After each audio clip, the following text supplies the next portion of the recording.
Hello বন্ধুরা, তোমরা সবাই কেমন আছো? আশা করছি তোমরা সবাই খুব ভালো আছো। তো আজকের ভিডিওটা হচ্ছে আমি ফার্স্ট টাইম মেসো থেকে কিছু একটা অর্ডার করেছিলাম। আরে সরি মেসো না, মিসো হোয়াট এভার, মেসো মাসি যাও একটা হবে।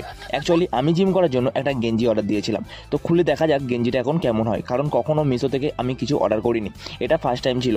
তাই আমার কোনো আইডিয়াও নেই যে কীরকম হবে মিসোর প্রোডাক্ট। অনলাইনে কিছু নেওয়ার হলে আমি বেশিরভাগটা ফ্লিপকার্ট থেকেই অর্ডার দিই। চলো, প্যাকেট থেকে গেঞ্জিটা বের করে নেওয়া হয়ে গেছে, আর গেঞ্জিটা হাতে নিয়ে দেখলাম বেশ ভালো কোয়ালিটি এসেছে। এবার গেঞ্জিটা চেঞ্জ করে দেখা যাক আমাকে পরলে কেমন লাগে। তো আমি আমার স্টাইলে গেঞ্জিটা চেঞ্জ করে নিলাম।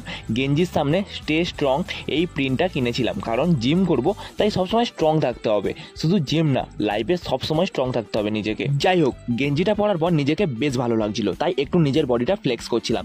আমি জানি বেশি বডি নেই, বাট যেটুকু আছে অনেক আছে। হোয়াট এভার, মিশো থেকে কেউ কখনো কিছু অর্ডার দিলে দিতে পারো, কারণ কোয়ালিটি খুব একটা খারাপ না, আর কম রেটে ভালো জিনিস পাবে। আর এই গেঞ্জিটা কত নিয়েছে কেউ যদি গেস করতে পারো তাহলে কমেন্ট বক্সে জানিও।